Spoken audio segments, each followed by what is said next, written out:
Hooray!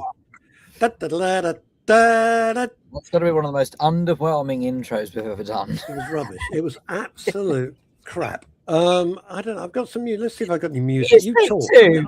I'm gonna find music. No, this is all rubbish. Hang on.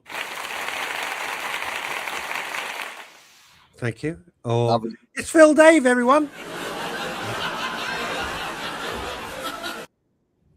Oh, look, it's Cliff Richard in his first film. Bongo. What else have I got? I don't know. I'm just. Like the intro to Pearl and Dean. What have I got here? I don't know. There's some other crap. Oh, hang on. Ladies and gentlemen, welcome to the Bong Show.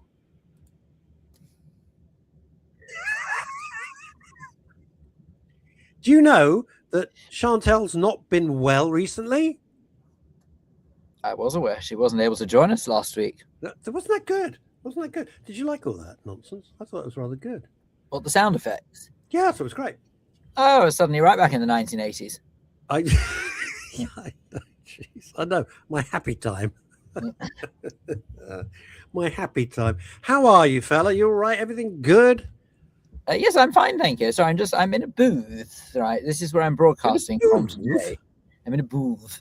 Right? It's not a phone booth, but a little sort of pod. Would it suddenly turn into Superman or something? Well, I don't know, but it's quite useful really because it's got a built-in lift. You know, third floor ladies' underwear going down. Da, da, da, da, da, da, it's quite useful really just to muck out with really. But it's quite claustrophobic. I feel very boxed in. It is. But can I ask a stupid question? What the hell's the booth Better than anyone I know. Yeah, shut up face. What's the booth for? What is it for? Well, I think what they're designed for is they are actually designed for these sorts of occurrences, little video chats or something like that. But if you want to prove privacy from an open plan office, I'm at work today. So. Is it like if Rupert wants to speak to you, you go into a booth? Exactly. Oh, okay. Can't let the riffraff hear. Because I'm very old and you're 12 years old and you're 12 and younger than my kids. We're younger than. No, actually, you're younger than two of my kids. Yes. Good afternoon. I would be middle child. Jeez. Oh, God, what a stomach churning thought. Anyway, here's the thing. Actually, I'd be very proud if you were my son. I would be delighted. Oh, thanks. If there's any consolation, I'd be very proud. Oh, no, Philip, we're getting onto that. We're not going to touch that just yet. Oh, no. What about the booth? No, we'd be careful. We'd be careful. It's not even so much be careful. I'm sick of it. I've heard it. I know you are, but I want to talk about something else in a sec, kind of vaguely connected with that. Here's the thing. Because I'm very old and you're 12, in the old days, like when I started to buy records, you would go to a record shop. Now, you won't remember any of this. You'd go to a record shop. Voice. HMV, his master's voice. What was the name of the dog? The dog had an actual name. Crap. Oh, yes. Was it? I'm not joking. I'm thinking it was Bono or Bonio or something. I mean, I'm not doing a joke about Paul Houston. Actually, I'm going to have to. I won't remember it, but 10 points for anyone who can say what it is. What's this? Hang on. Poor Julie Voice. What's going on with Julie Voice? Hang on. I like this. Julie Voice says, "Hello, Russ and Phil. I'm struggling today because I've given up bitching for Lent. It's harder than I thought." Very good. That Philip Harling wins the holiday to Barbados. It's Nipper.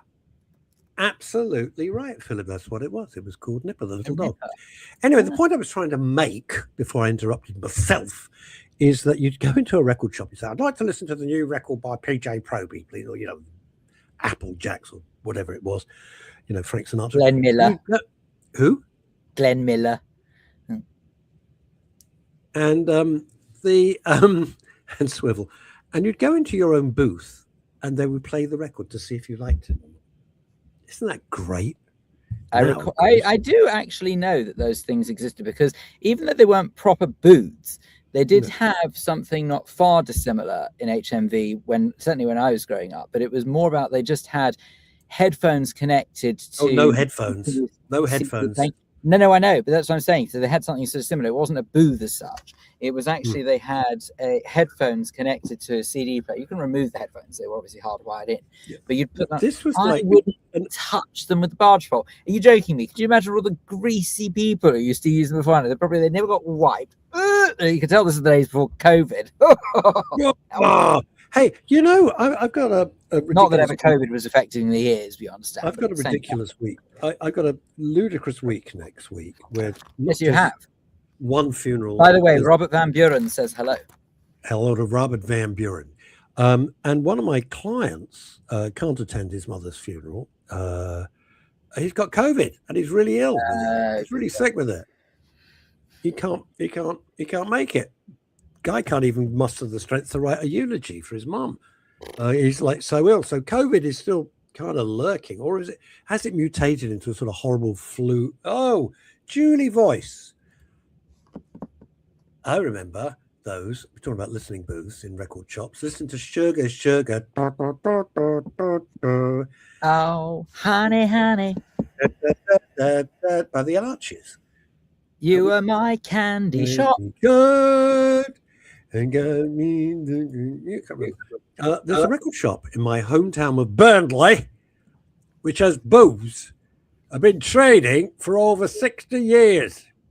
All right. You'd thought they'd change the record. Philip goes there and he listens to the latest drop from Gracie Fields, 12-inch remix dance. I can't pretend to be a great celebrity. Hey, I've got news for you. I got a random message. Someone who thinks they know me. For the life of me, I don't know who the hell they are. And they said, "Oh, would you like to come to the preview of a new musical?" You kind of lost me at musical. Was it Jonathan Baz? No, it wasn't JB. And no, I know he drives me mad every 5 minutes on WhatsApp with another of his gags, all of which are completely unrepeatable. No, it was a musical about Gracie Fields. And I didn't want to say, I can't stand Gracie Fields. I just can't abide her. Even though I went as a little kid to Capri, she seemed to own half of it. Did you know that, Gracie Fields? I didn't. Tons of Capri. Oh yeah, all of this. I'm just a working class Knoxville lass. Oh, yeah, she owned most of Capri. Was on the Isle of Capri that I met her. It's all of that. Mark Simon says, I miss our price. Nothing like going in to select CDs and tapes than downloading music. Yeah. Don't even download it anymore. You just stream it. I don't download it. Yeah. I even having to do that for one of the funerals next week and create a Spotify. It's too complicated to explain why. And create a Spotify list. This is my nightmare. Having to be DJ. Not like you've ever done that before. No, I haven't. Anyway, our price. Yeah, of course, that's just don't break into. And coming up after the latest travel news, could you imagine? Well, news just in: somebody's dead, but that's rather unfortunate. Never mind. Here's Dave D, Dozy Beaky, Mick and Titch, and Bend It. All right. What would be that? I wouldn't introduce that. You can't do it. You can't say Dave D, Dozy. You see, it's not easy, is it? Again, twice I've had to do that. When was the last time anybody bought music? I wonder when the last time anybody actually bought. I don't know. God knows when. God knows. I've absolutely no idea. I'm not sure. I don't have CDs. I've got rid of everything. I've no interest in keeping anything. I have a record player. Do you play it? Well, it's a bit of a long story. You know how normally it is. Oh, I'm bored already. Go on. Anything is simple. No, God. A couple of years back, I went with some colleagues to go and see ABBA Voyage. You know, this digital. Yeah, no, I've no desire to see it. But is it good? Oh no, is it all right? Oh, it's so good. So, okay. You know what? For anyone who dismisses it, I'm telling you. No, I wasn't dismissing it. I just, No. But it honestly is really good. I'm not being paid to say that. It was really enjoyable. It's bloody expensive for what it is, but very. Yeah, enjoyable. That's the point. You're paying to see nothing, kind of thing. Oh, but it was still all the same. It was good. So let's shove that to one side because putting it to one side. I can't deny that when we were there, maybe we might have overindulged a teeny weeny bit with the bubbles. Possibly. Oh God, I gotta go. It's gotta go. Phone. Hang on. Okay. Oh, all right. Okay. Well, you go. I'll carry on telling the story, shall I? There you go. He's off to go and answer the phone. I think it's the phone of doom, if I'm not very much mistaken. That's the only reason he'd answer it, because I don't think he'd answer if it was in the middle of a show for any other reason. I'm hoping I'm not on speakerphone, because if I am, that's very unfortunate. Could you imagine whoever's the other end of that phone? Imagine. That would be very awkward indeed. But anyway, hopefully I haven't made this awkward for RK. I don't think that anyone can hear me, but one way or another, I believe that is his work phone, and that's why. Anyway, Philip Harling says, I bought 2 LPs last week. Amazing. That's good. What were they, Philip? I want to know. What has prompted you to spend what can only be described as an absolute small fortune? Now, LPs are so fashionable again. They're about 30 quid an album. Excuse me, what? LPs? My greatest album purchase one day when I was a kid, it was the greatest 2 things. I bought the first Jimi Hendrix album I experienced, and Sgt. Pepper at the same time. And it blew. I couldn't get over it. It was an overwhelming experience. And I jumped on the bus and rushed around to my little pal, Nicky Horn, who many of you will remember and still listen to on Boom Radio. And Nicky and I sat in stunned silence listening to Sgt. Pepper. Oh, God, we loved it. It was fantastic. What times. This is the reason I had to take that call. The reason I had to take the call is one of the 8 million funerals I've got next week is the client is in Australia and flying over. And and trying to. Well, this is the 3rd Australian client. It's weird. They fly over, and they trying to sort things out with the huge time difference is so difficult. You've got a little window of opportunity where you can communicate, because otherwise it's the middle of their night or whatever. First single that I ever bought, I can tell you exactly what it was. First single I ever bought was "Hold Me" by PJ Proby. When you're near me, I feel so romantic. When you're far away, I'm always blue. If you want me to remain romantic, here are the things you have to do. And then he goes into that. Sounds like the record's a bit scratched. Can I just suggest that, I was telling you about before about Album Voyage? Well, vaguely, yeah. It was yesterday you were talking about that, wasn't it? Oh, no, it was today. It was, but it wasn't my fault you got interrupted by a phone call. By a funeral director. I have to take funeral directors' calls. I have to. That's that's my job. I have to be on call all the time. I understand. Anyway, so what happened is that when we had the bubbles flowing a bit, I might have gone a little bit merry. And so we went to the Album Voyage shop. There was a gift shop afterwards. Is there? They don't miss a trick, do they? No, they don't miss a trick at all. And one of the things I observed was that they had an LP of ABBA Gold, which happens to be a brilliant compilation of all of ABBA's greatest hits. Anyway, I thought, oh, well, that's nice. I'll buy that. Bought it, got home, sobered up, realized I don't have a record player, bought a record player for 100 quid. You utter dick. You bought a record player. Forgetting you didn't have a record player. Told my parents about said purchase, and my dad went up to his office and continued to bring down the LP version of ABBA Gold. He already had it. So it was completely and utterly pointless. So a pissed purchase led to 130 quid's worth of shopping for nothing. Absolutely. Well, a wonderful memory, and 130 quid so you could tell a fabulous anecdote on the Midday show with me, Russ Kane, and you, Phil Day. Can't buy content like that. Yeah, no. Oh, here we go. What is this concert? I don't know that by Cliff. What was that, Julie? Constantly by Cliff Richards, the first single I ever bought. No, I don't know that song. I know that's sometimes how Cliff's music feels, but I think he's all right. That's so rude. What is this? Who's coming back? Ian. Had breakfast with Rick Wakeman at the golf club I was working at. It was nice and not great. No, I've had dinner with him, and he's incredibly entertaining. I've had lunch with him. Yeah. Rick Wakeman tells this wonderful story. It's a Rick Wakeman story. It is not my story, but he's gone public with it, so I'm not telling tales out of school. The fabulous Cat Stevens song of Morning Has Broken. Your morning has broken. Da, da, da. Well, I liked him when it was Cat Stevens, but yeah. Apart from it's Cat Stevens. All right. But it was a great song. I like Cat Stevens before. Move on. I like Cat Stevens when he was Cat Stevens. Cat Stevens. Yes. Yeah. Okay. Let's just pretend he's still Cat Stevens and put the rest of the crap to one side.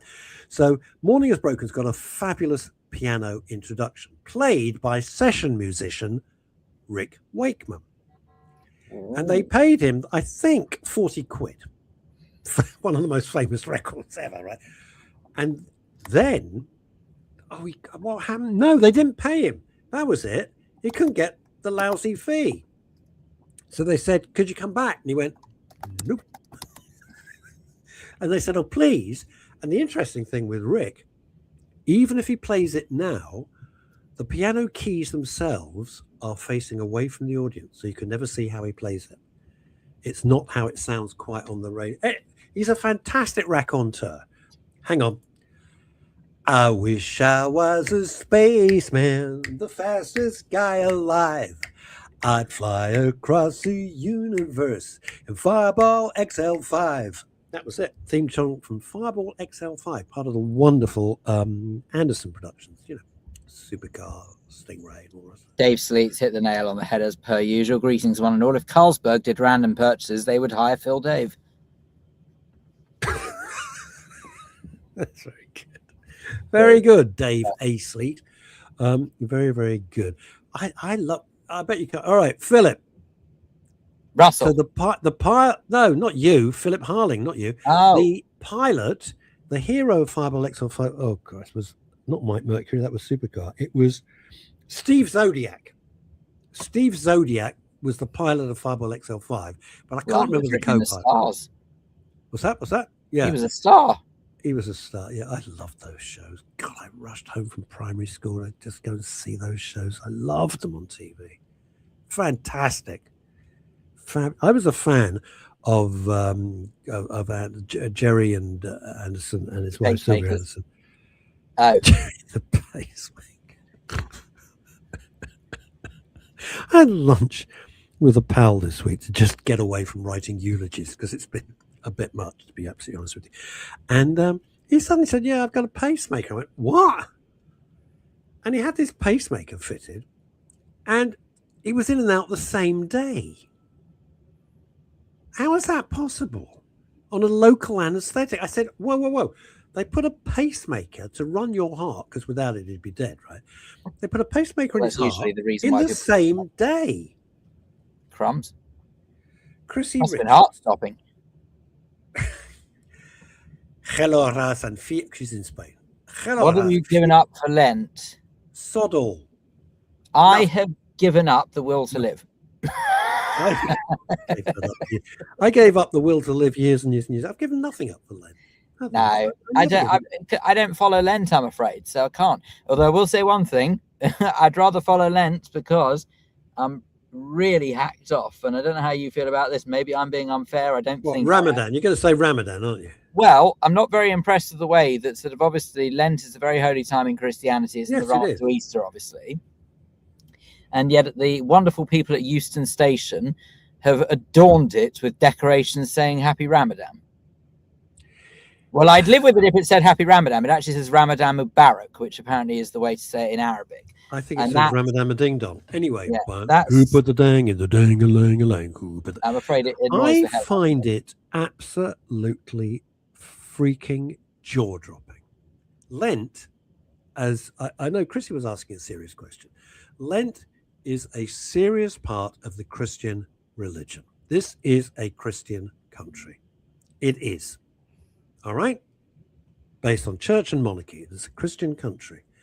And I'm not religious. Okay, so I've got no axe to grind here. But to just have, especially with the Muslim mayor of London, who's just promoting Ramadan like everyone should follow Ramadan.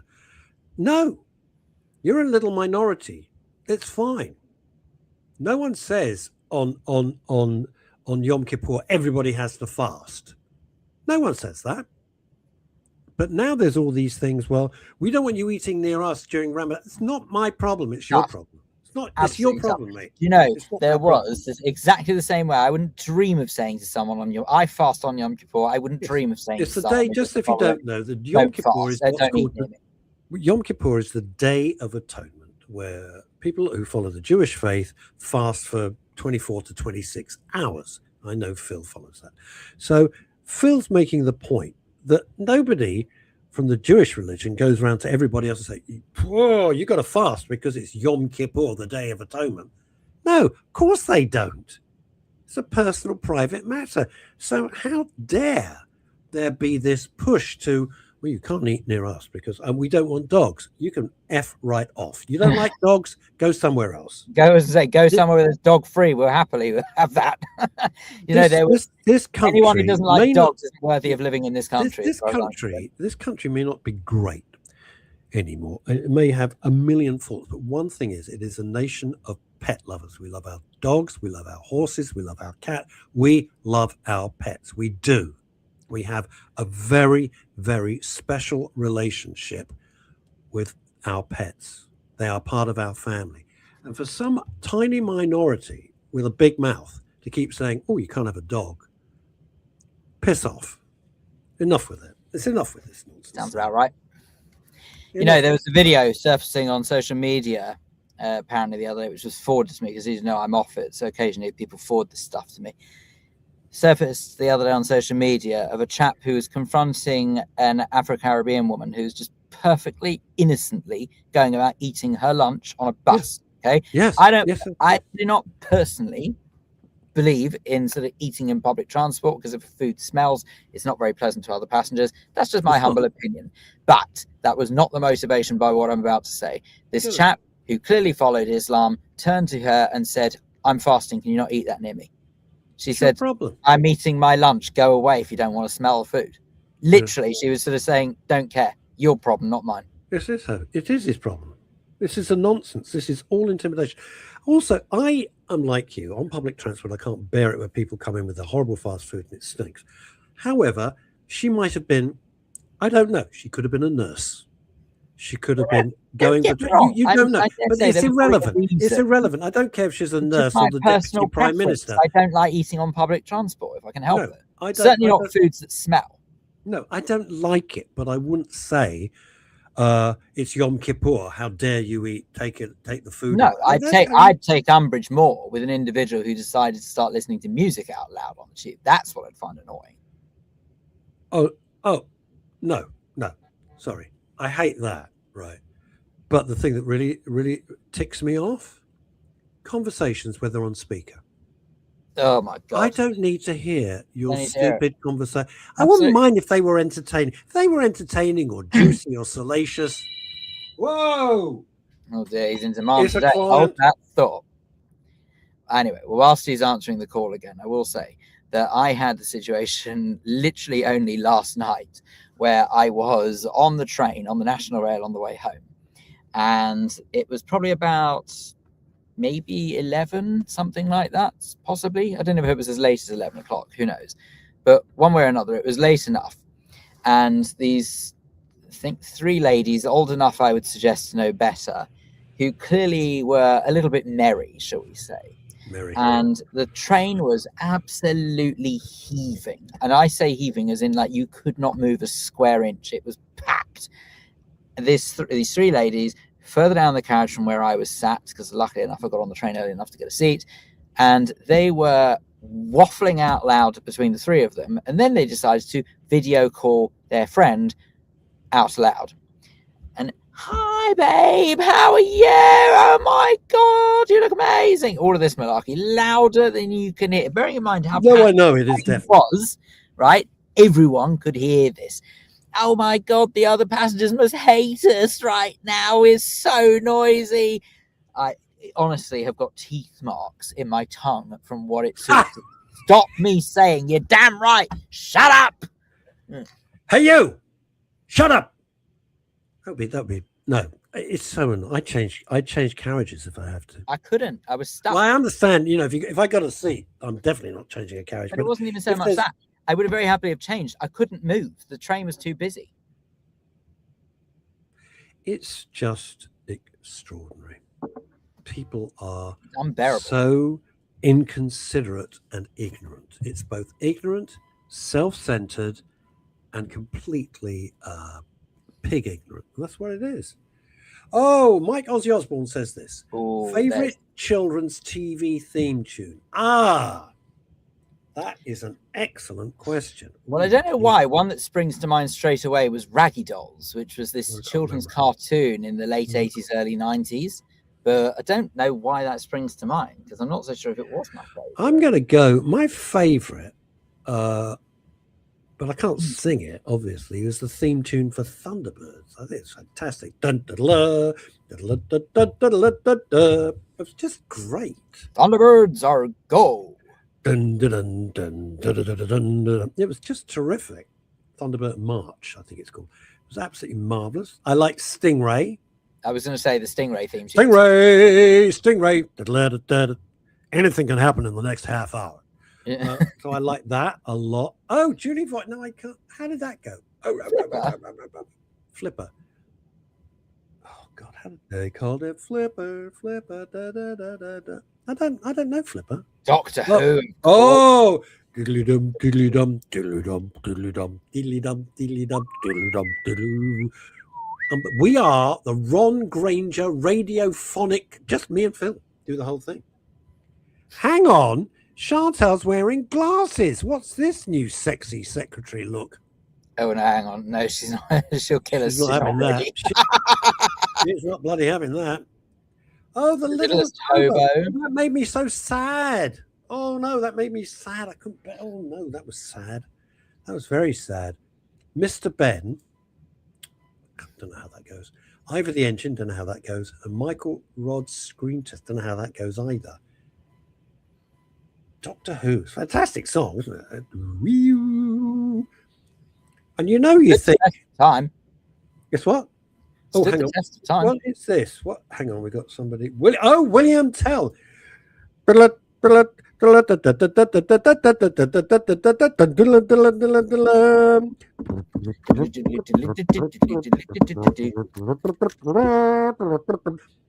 ho silver. That was not William Tell.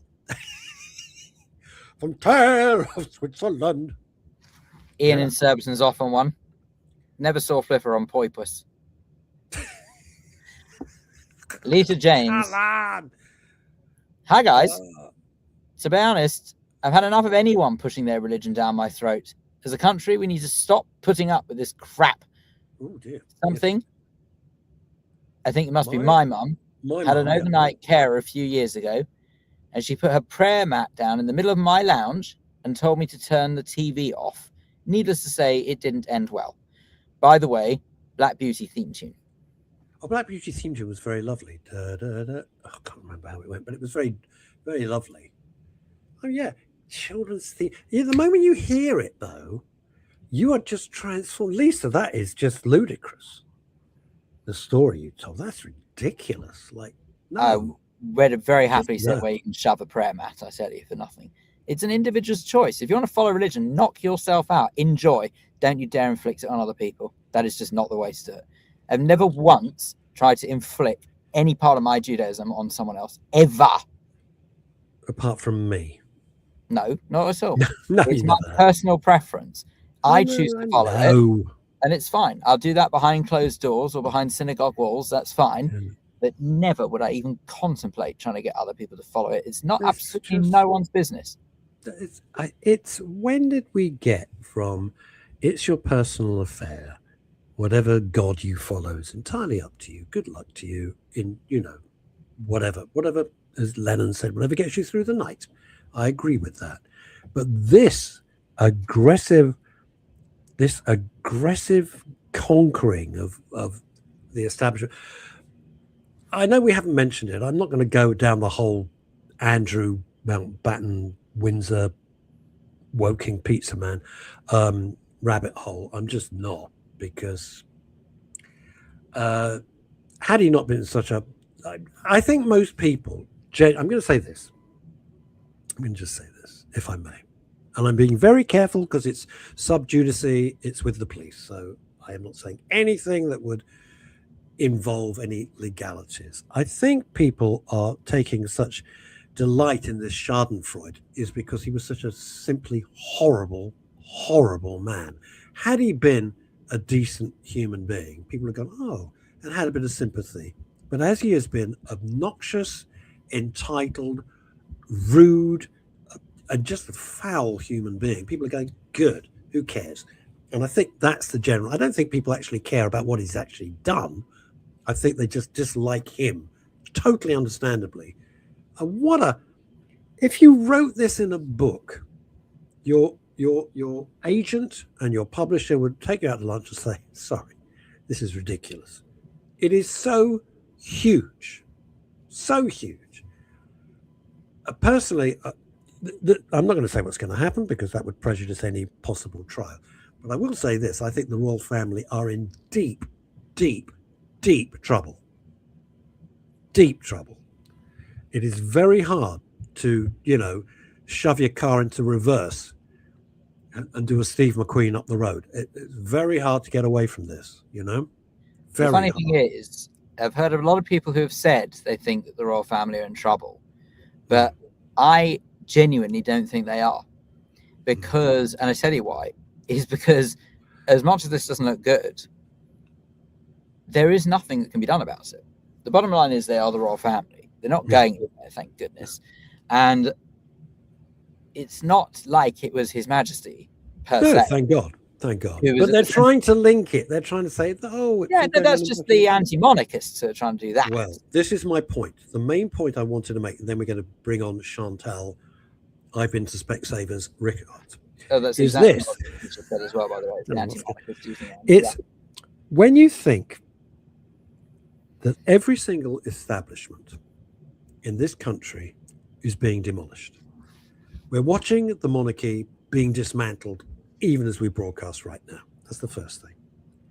The church, thanks to a whole procession of appalling choices, is in serious trouble. And I've said this before, and I will say it again. Chantal, I'm sorry, I just want to get this out of the way. A few years ago, if the Archbishop of Canterbury had to step down, resign if you like, before he was fired, but basically step down because of the view that he covered up the knowledge of someone who was a paedophile. Whether he did or didn't, that's not the point. The man stepped down. This is the highest religious position in the country. It would have been news for weeks. It made about page 37 next to the Greyhound racing results. No one cared. So you got the monarchy being attacked.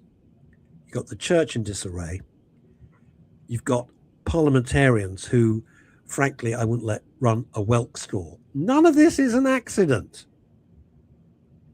And the Andrews situation, not caused by Marxists, obviously caused by his own revolting deeds and particularly his attitude to life, plays right into their hands.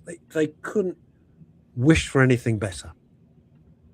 And it's not an accident. This is a process that's been going on for decades, and it's just simply being accelerated. And we could talk about it for hours. You know her.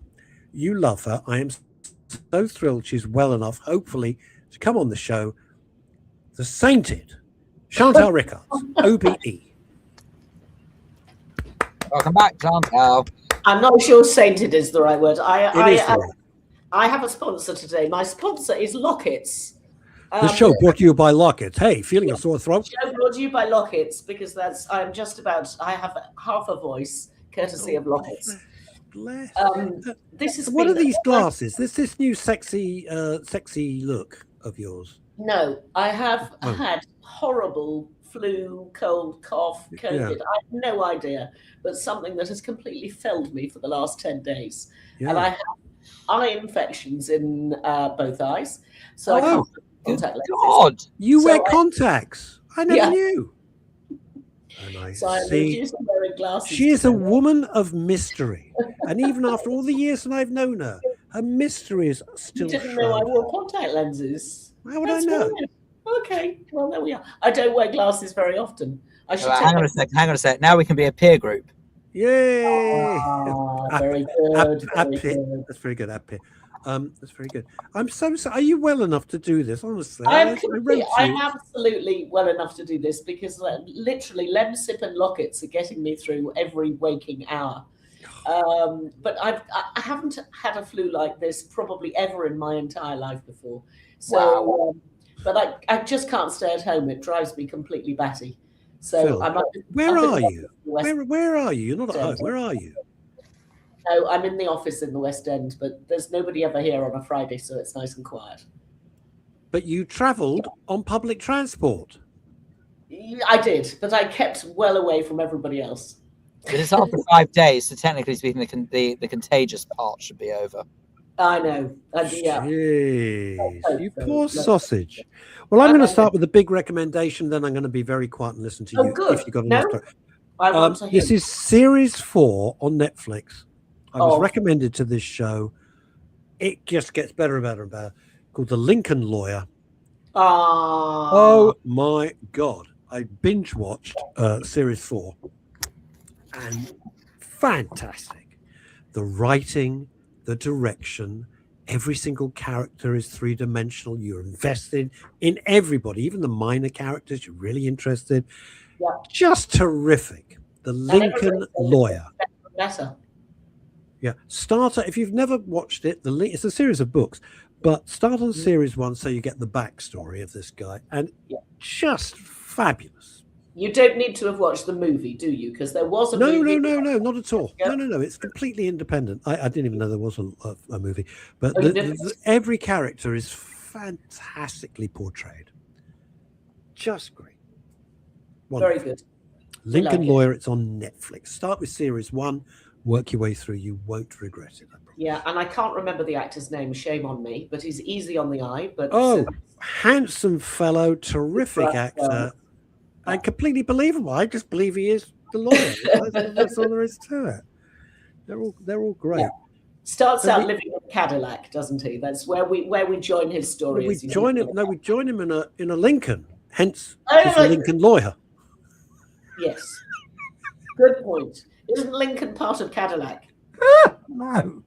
They're arch rivals as to be the most luxurious cars in America. Shows how much I know about cars. Well, what can you say? And the other thing to kind of really got my goat this week on television, I'm only trying to save your voice, is I used to love Silent Witness, created by the late and very great Nigel McCreary, who was so kind with my first novel and wrote a wonderful review of it.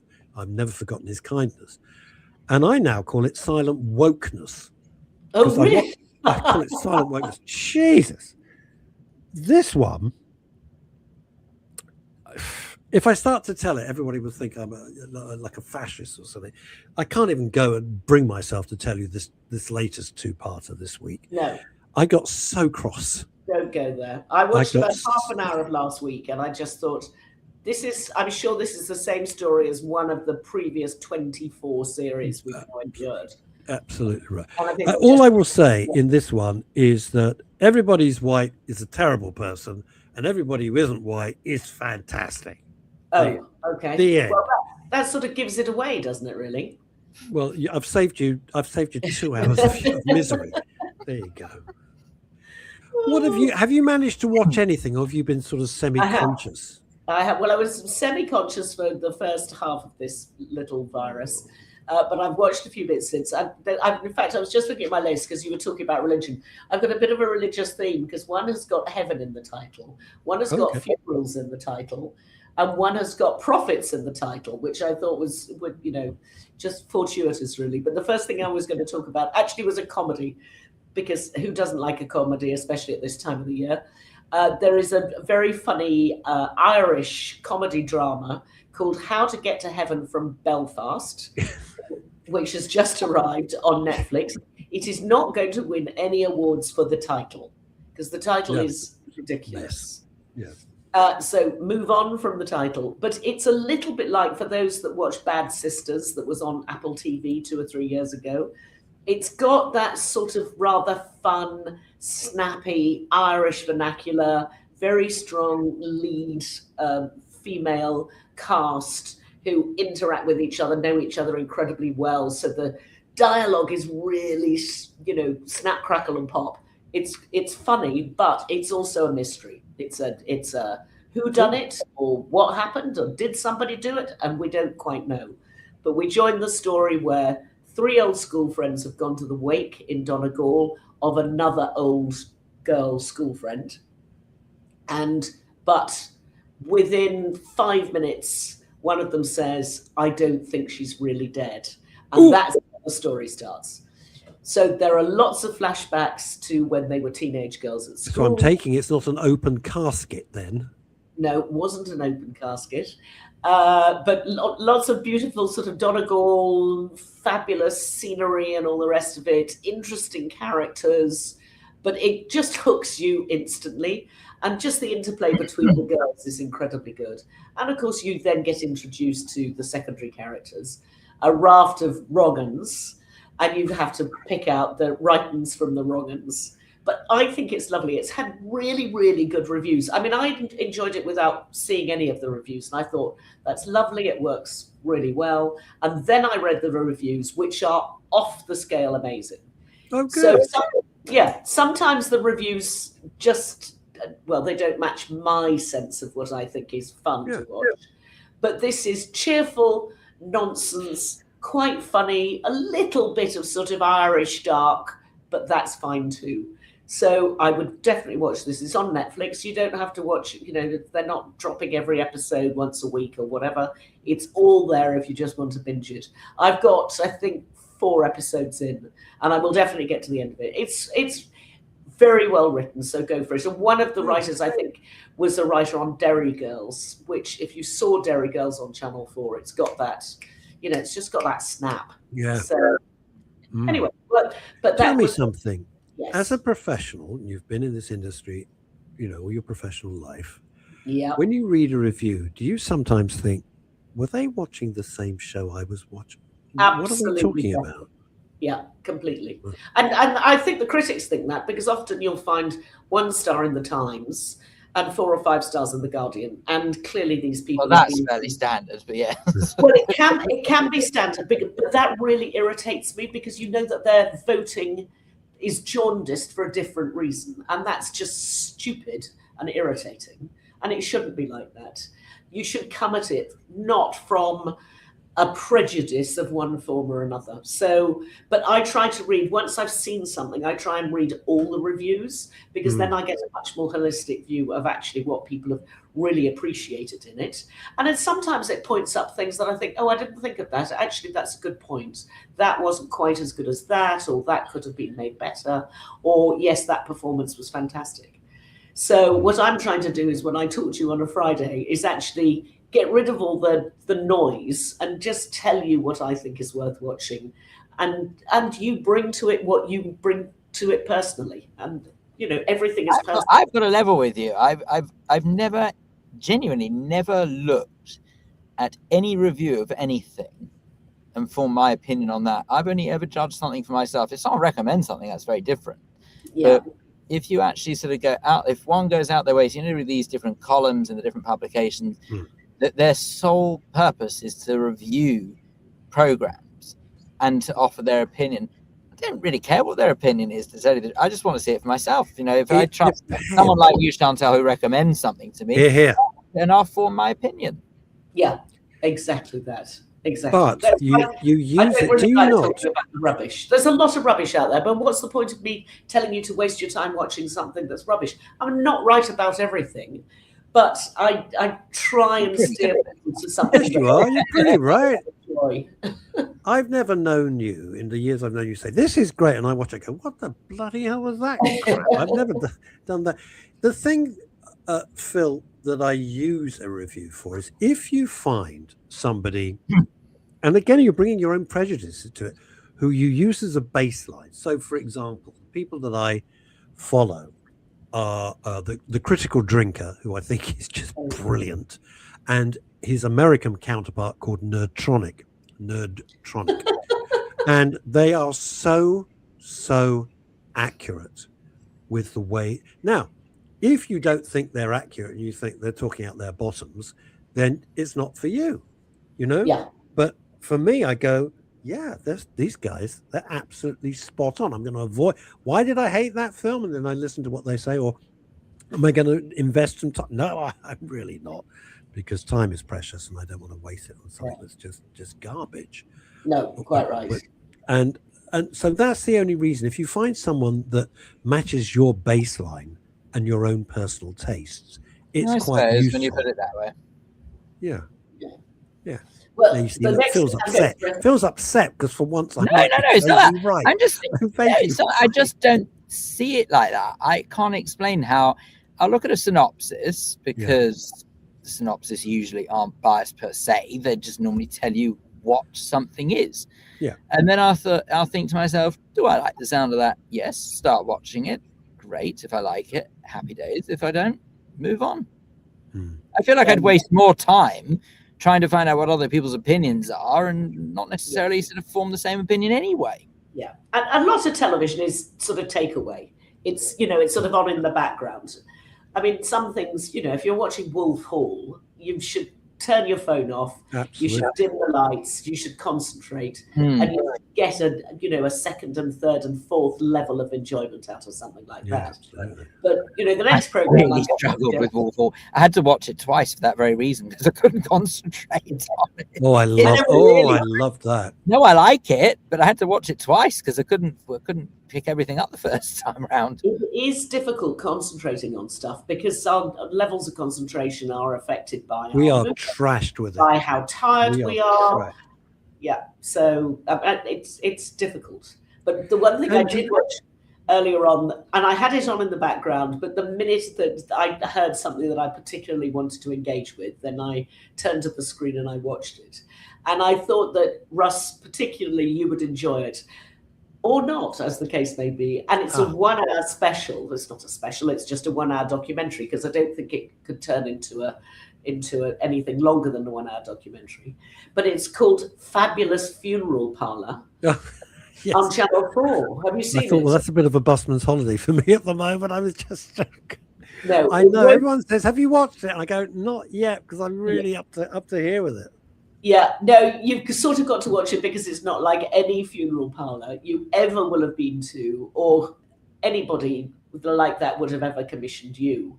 Yeah. It is run by a woman whose own story you find out halfway into the programme as to why she took up running a funeral parlour. I mean, the first thing that you notice are the lips. I mean, there's very much a Liverpool look, and this is a story of women in Liverpool, and the Liverpool look and the Liverpool lips are really quite something. And you can't stop looking at her because her face is so exaggerated in terms of possible enhancements that she may have had. Possible. She's one of the only alleged enhancements. She's got a heart of gold, but she runs this funeral parlour, which is about celebrating people's... Now, you see, with the improvements, I wouldn't be surprised if she actually had a heart of gold. Well, that's very good. Very good. Everything, there's nothing somber about it, whatever. And people go there because they want something different for the end of their friend's life. And in fact, one of the stories that you follow is a woman who was about to die.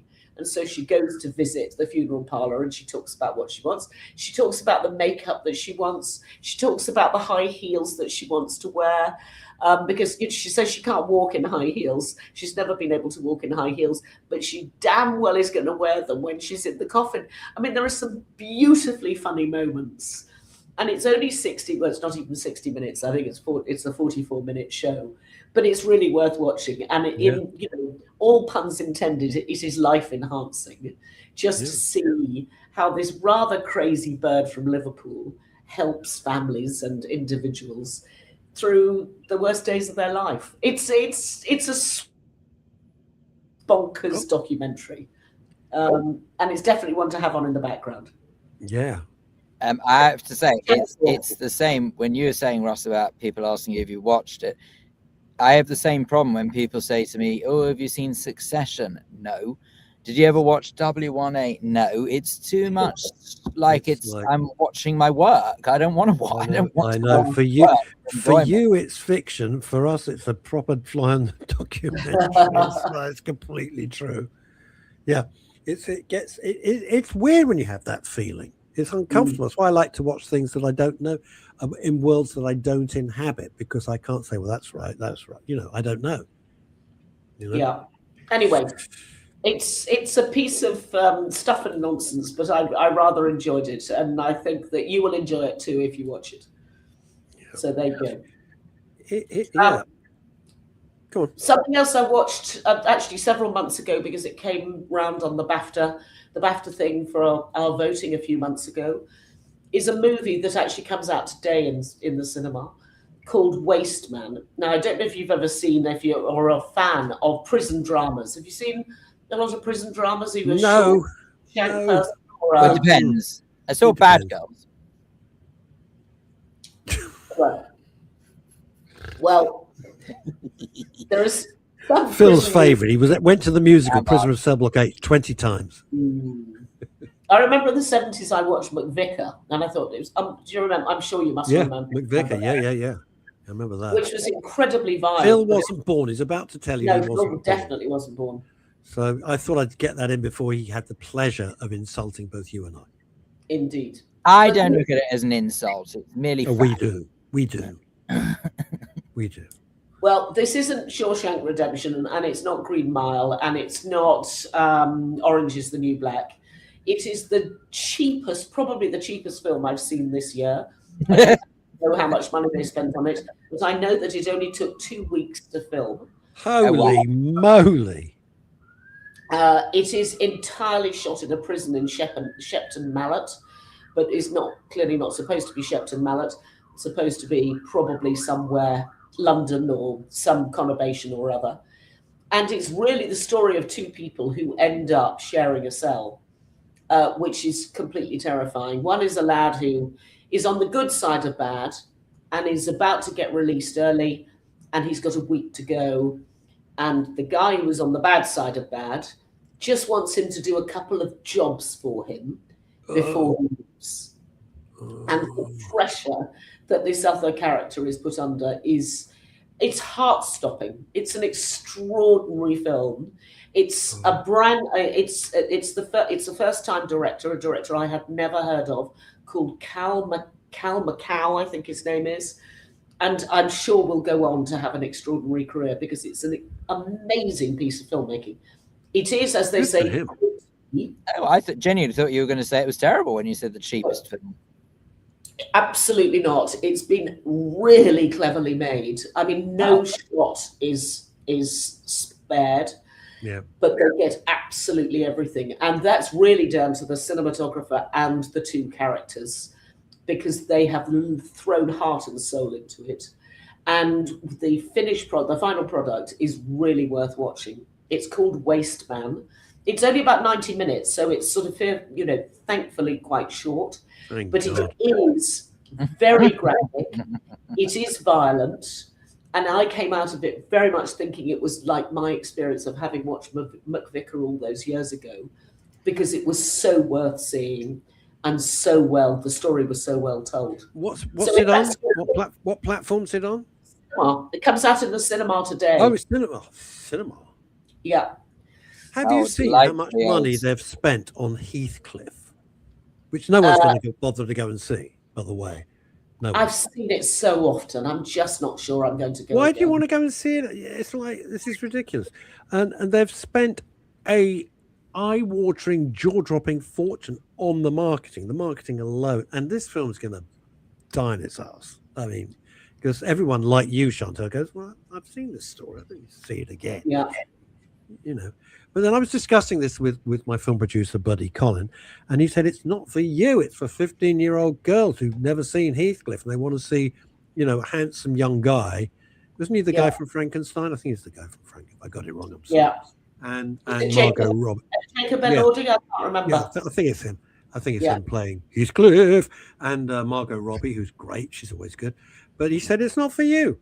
Doesn't matter if you like it or not. It's for 15. It's not for you, but in a way, it's less and less attractive to 15-year-old girls who are no longer reading the classics in the way that we were taught the classics when we were at school.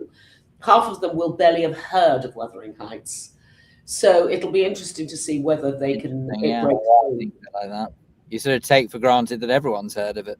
Yeah, but I just think people are getting less of the classics in their education. And so, they get... Well, quite. There are so many other things they could be taught instead. Yeah, indeed. How not to have phone conversations on a public transport would be good. I know. I did hear you talking about that. I laughed at that because I just thought that there's something about people who leave the speaker on when they're having a conversation. You just think, Just hold the damn thing to your ear. It's just bizarre. There's just no shame, no embarrassment. Why? Is it because it's not because they're ignorant. Is it because they are so, it's a serious point. Are they so I'm not self-centered, sure. are so self-absorbed? I will never take a call on public transport. And if it goes, I go, I'm so sorry, I'm traveling, I'll phone you back. I will not have a phone conversation on public transport. The end. I won't. Doesn't matter who it is. I won't. I can't. No, I hate it. I don't want anyone listening to what I'm saying. Yeah. And it can't be because they're hard of hearing, because actually you hear better. No. I have no idea what it's all about. Unlike me. No, they're not hard of Yeah. I'm hard of I don't think they're hard of hearing. I think they're selfish. That's all it is. They're just selfish and frankly a bit stupid. Yeah. Anyway, I've got one more thing to share with you. Oh, yes, please. Sweet. It's sweet. That's what it is. It's called Small Profits, which is not profits in terms of godlike profits. Oh, look. Claridge is ahead of you. Oh, I'm so pleased you've watched it. Did he like it? He says it's the best thing since Del Boy fell through the bar. Oh, I am absolutely delighted that you enjoyed it because I thought it was wonderful, Paul. I really did. What is it? I don't know what it is at all. BBC, it's a 6-part comedy light drama. It's not belly laughs. It's just gentleness. It's sweetness. There's a touch of magic to it. You're describing Phil. I know it is. It's Sweetness, Phil in touch of magic. If Phil was a TV show. Yes, if Phil was. Suspend belief for all 6 episodes because there is an element of when you say supernatural. If somebody says, "Oh, watch something with the supernatural," I go, "Oh no, for God's sake, absolutely." That's why you won't read my book. But this is like if you can imagine a 6-part program about fairies at the bottom of the garden. Sorry. No, you know the phrase "fairy." It's like fairies at the bottom of the garden. This is like We use that phrase a lot at the BBC. I can say. Well, I think they do. Yeah. It's really sweet. It's written by Mackenzie Crook, who actually appears in it.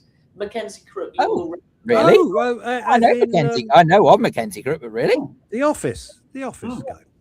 Yeah, but he also is one of the Detectorists.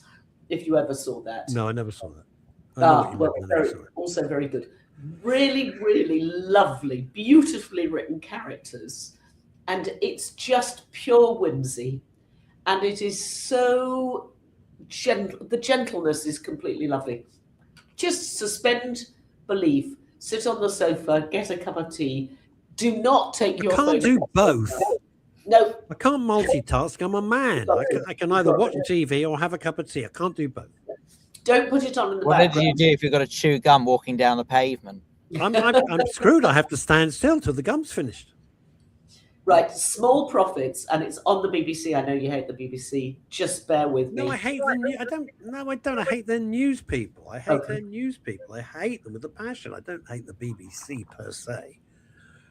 Michael Palin's in it, apparently. Is that right? He is. He plays the dad, and it's a very nice role. He's in. So what's the deal with it? Go on quickly. Just sum it up. What is it? It's a family and there's fairies at the bottom of the garden. So, oh God, how does one describe it? There is a man who lives at home. His dad has been taken into care. His dad's a little bit batty.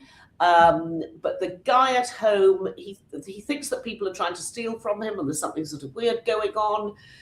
And his ex-girlfriend, his girlfriend went missing 5 or 6 years earlier, and nobody knows where the girlfriend went. So there is a sort of, that's the backstory to it. Okay. And then there is the story of somebody coming along to try and steal a book.